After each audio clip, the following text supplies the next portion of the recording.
second part of the first chapter of the book, The Art of Spiritual Living. So if you haven't gotten it yet, there's still some in the bookstore. We're in chapter 1. And the chapter is called The Ministry Within.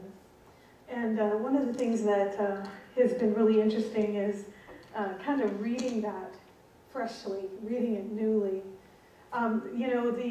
Michael Bernard Beckwith talks about there are two things that we have a purpose in life. There are two purposes in our lives. One is to wake up.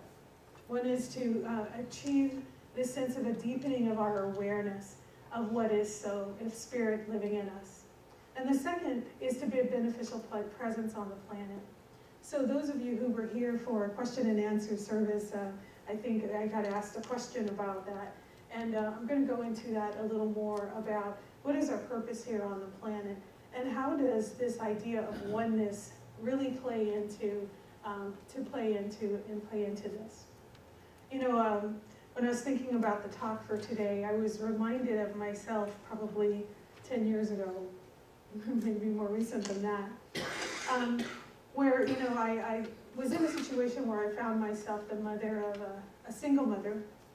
I was on welfare, I was on food stamps, I lived in what was called the war zone, and I was having to take a semester off of school.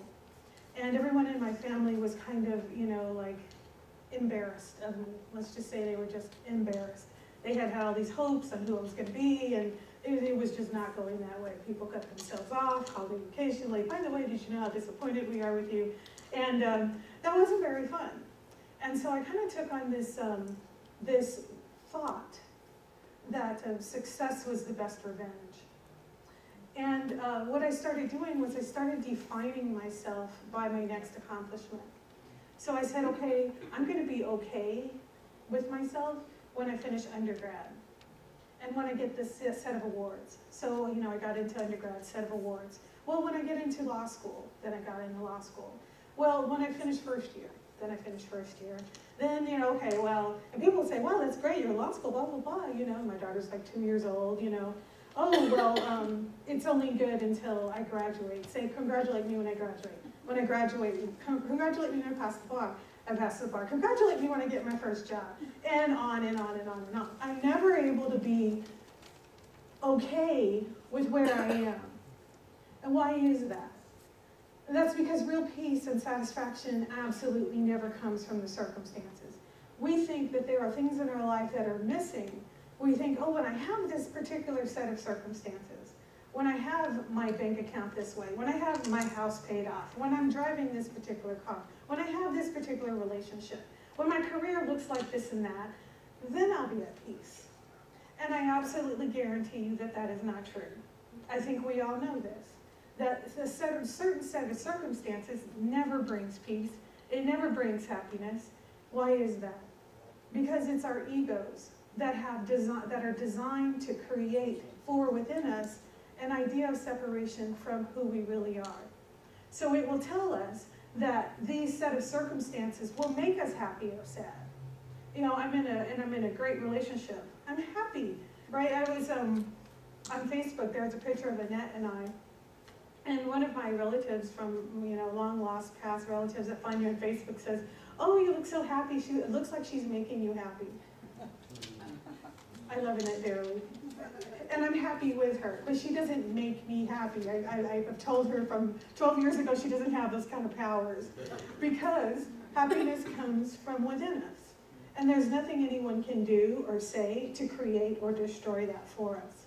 But we have these egos, right, that are designed to tell us, hey, you know what, we need these circumstances.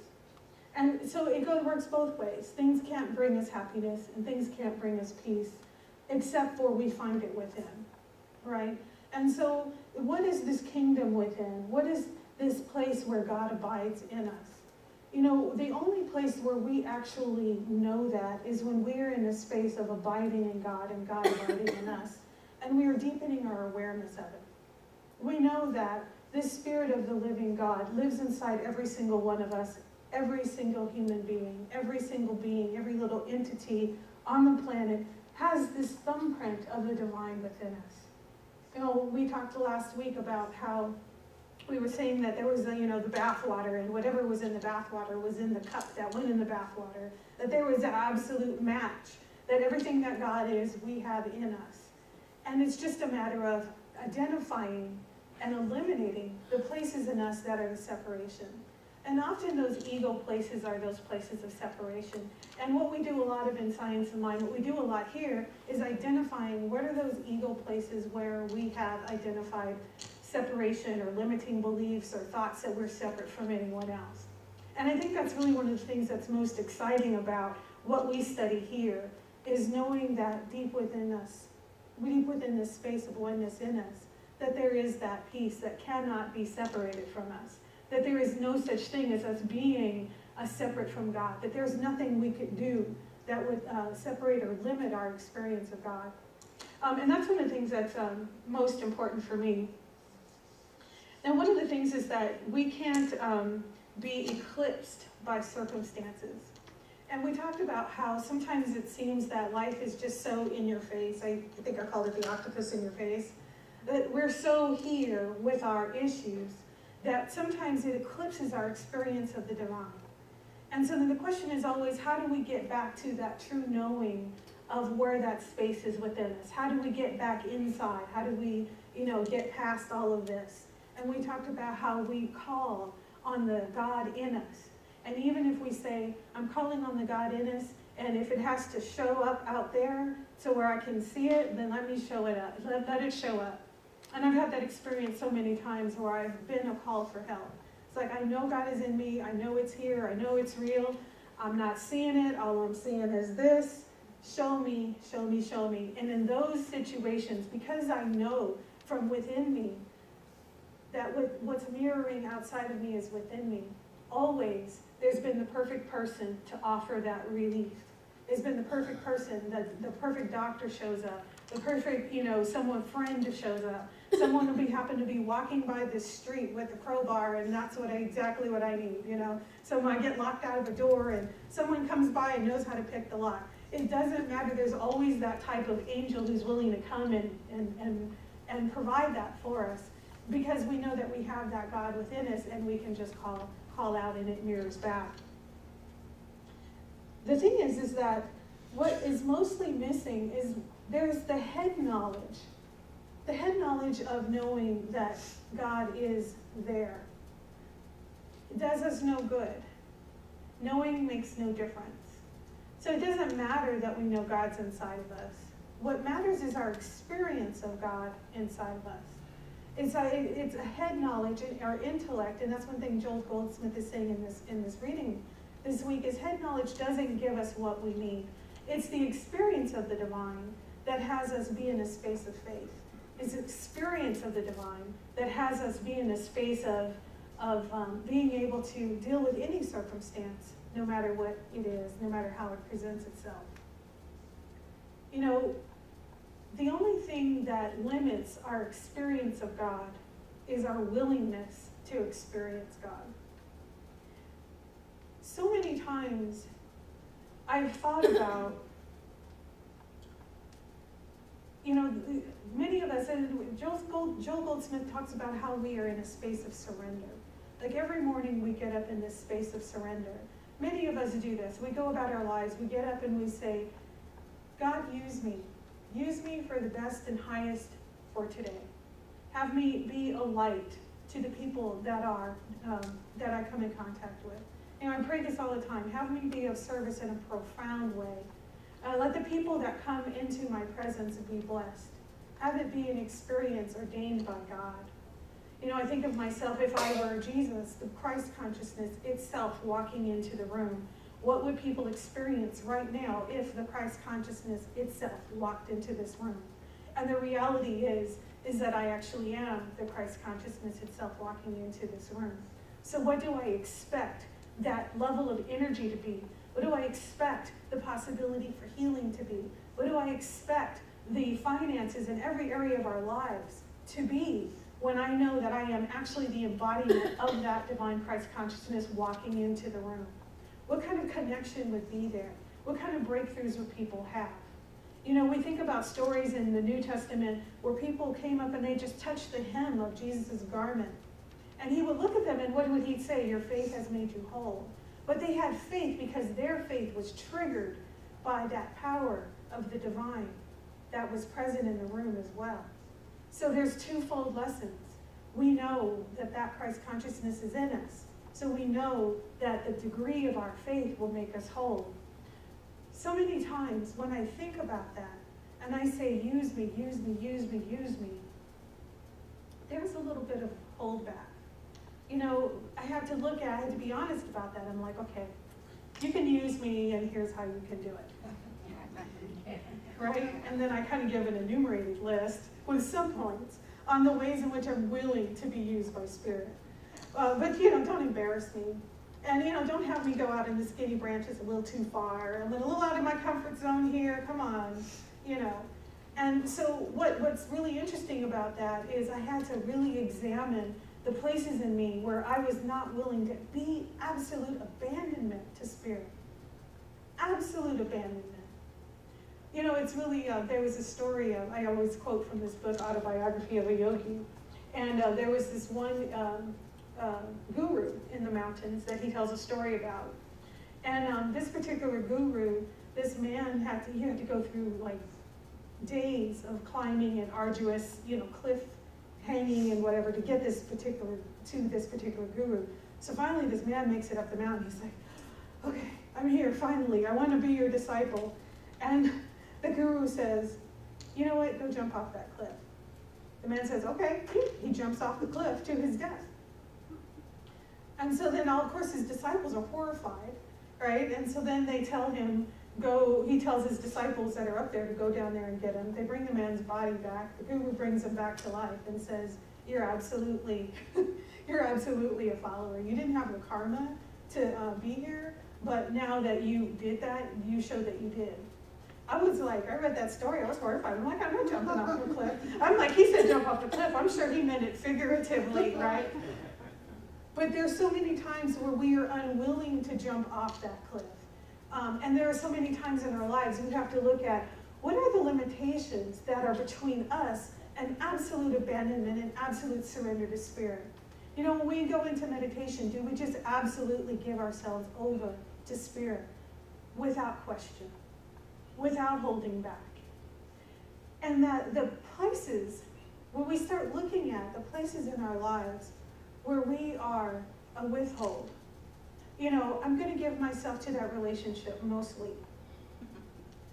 I'm going to give myself to that job, you know, and we start having conversations about boundaries. You know, I'm going to only do it so long as it's healthy, right? Now, there is such a thing as healthy boundaries, but there is also something as being in absolute trust to the universe, an absolute faith. Because see, the thing about faith isn't about your level of trust.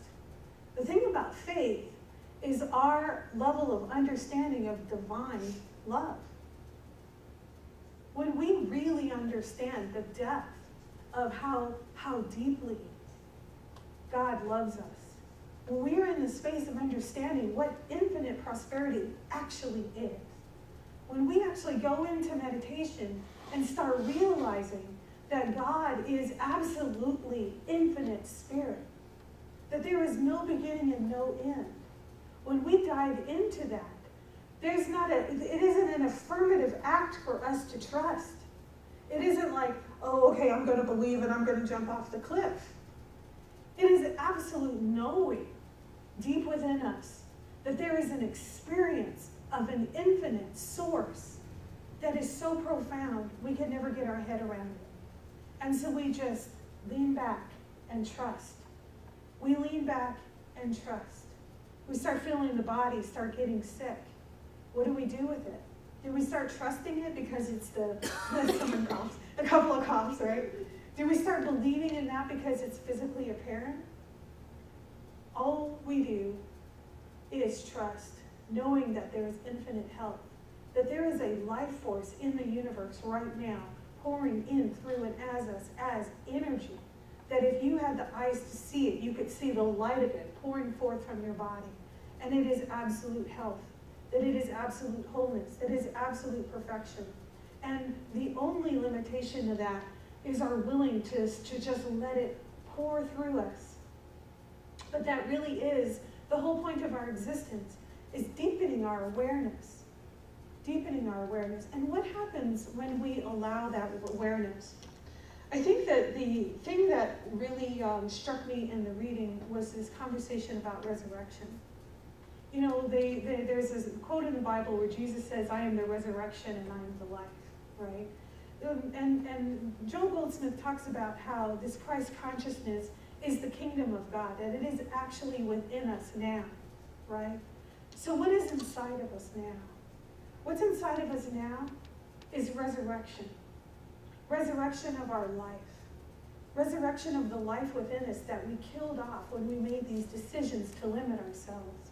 There's a resurrection of our finances. There's a resurrection of our health. There's a resurrection of our career. There's a resurrection of our relationships. There's a resurrection of the genius that absolutely lies within every single one of us. There is a resurrection right now, and it is inside of us. How cool is that? Right? Because we are living in this space of life.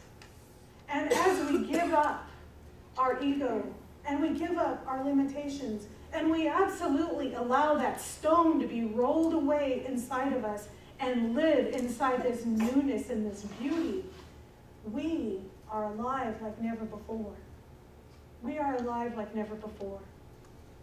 And inside of oneness, we know that if it's true for me, by golly, it is true for you. Right? As above, so below. As it exists in the mountain of high spiritual development within me, it exists within every single person. And that's one of the things I absolutely love about this science of mind philosophy. And it's in a lot of philosophies that I've been studying. It's this universal truth of oneness. That inside of this oneness, I can no longer look at my brother and be okay if he's starving, or if he's being shot at, if they're being murdered, if the water isn't working, if there's, people protesting oil pipelines. There's a whole lot of things in the world that all of a sudden I care about.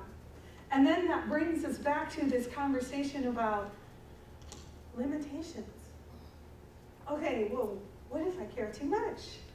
Right? What if I start caring about this particular thing so much and it subsumes me? I can't do that much about that, right? So I start thinking about, well, what about, you see those things on TV where the kids are starving and, they and their little ribs are showing and they have little crusty eyes and flies, like that whole thing, right? And they're like, donate, right? And so you start listening to that, you look at that, and you think, well, there's so much I can do. But we immediately go into resignation, that there's a limitation on how much we can do in that situation. We go into the place of what would happen if we cared too much? It would eat me up, right? And when we go into that resignation, we actually are the cause of the problem. Because we don't know, and we don't trust, and we don't know that inside of us, there is infinite power. That there is infinite possibility, that our limitations, our construct is something we made up. And it can never be true. Because God, inside of God, cannot eclipse God. God cannot be eclipsed by that circumstance. That circumstance is not bigger. I don't care how big we think it is. If it's climate, if it's global warming, if it's a political party, we don't know. I don't know what it is you care about. But whatever it is that we're in resignation about, we are in resignation about that issue because it is brought forward to us to transform it. And we absolutely have the power to do it. And our job in this planet is to wake up and to be a beneficial service on the planet. So the first step, wake up. The second step, in that awareness, walk into infinite possibility. And the only reason why we are here doing these exercises is for soul development. Joel Goldsmith talks about this whole infinity of soul development that follows us. He talks about how it follows us from lifetime to lifetime. I don't know what happens in the next life, but if it means building gold coins and taking them to the next life, I'm willing to do it. It's the approach to infinite possibility that is the exercise of why we're here now. It is absolutely the curriculum. So if there's some area in your life that you care about, it's very important to start looking at the reason why you allow it. You know, there's something I wanted to be involved in. I'm, 49? And I was like, oh, but I'm so old. I should have started this a long time ago, right? And that's ridiculous, right? I'm still standing here. There are times where I say, you know, maybe I don't have the financial wherewithal to do it. Maybe I don't know how to do it. Maybe I don't know how to change the world.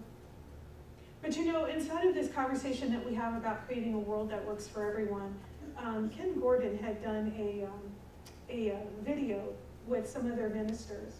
And he was talking about the importance of people that know this philosophy to be able to step into creating a world that works for everyone. And they mentioned that it would take $30 to $35 billion to deal with world hunger. But he also pointed to the fact that if 1% of our largest corporations donated 1% of their income, that would be roughly $35 billion. So these things aren't necessarily impossible. The only limitation are the ones that we are entertaining within us. And this today, when we talk about turning within, is a call to wake up. It's a call to our own resurrection. It's a call to our own possibility of what is available for us to express on the world, to express on this planet. When I was discussing this with Annette, as I always do, she was like, well, how do you get there? You know, it's one thing to talk about, you know, tapping into your inner self. But what does it take to actually do that?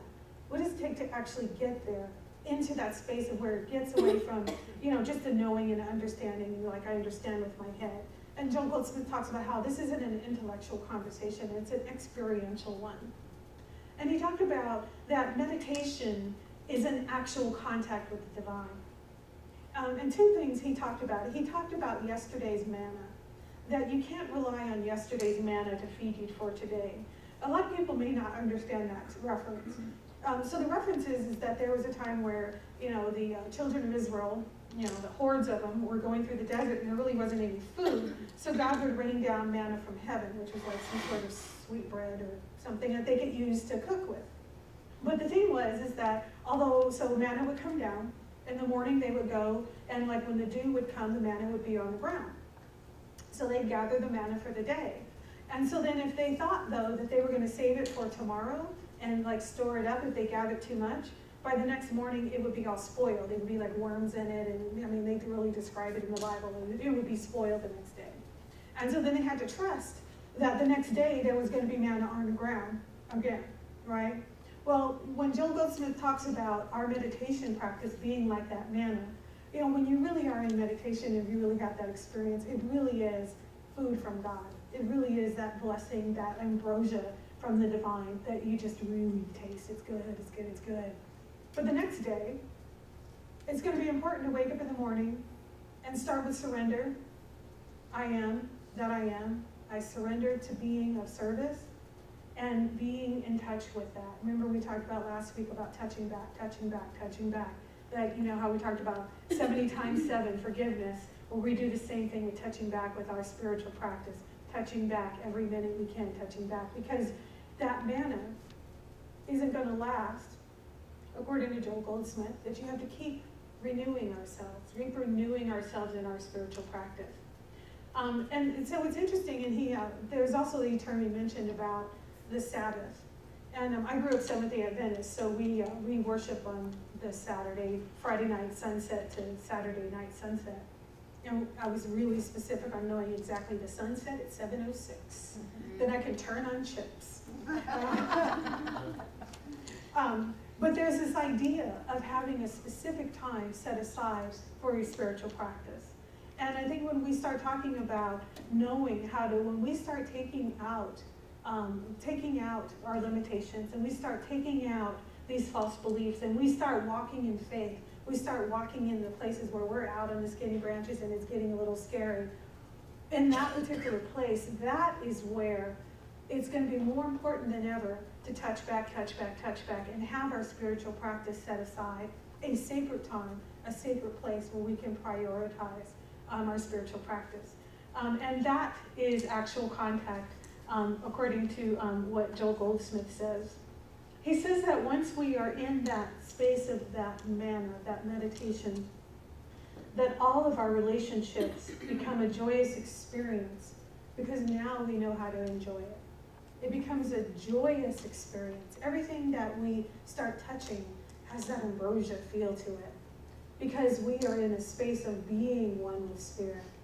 And once we're in that space of being one with Spirit, all of our relationships start to look different inside of that oneness. When I know that I'm talking to you, I'm talking to Mish, I'm talking to myself, right?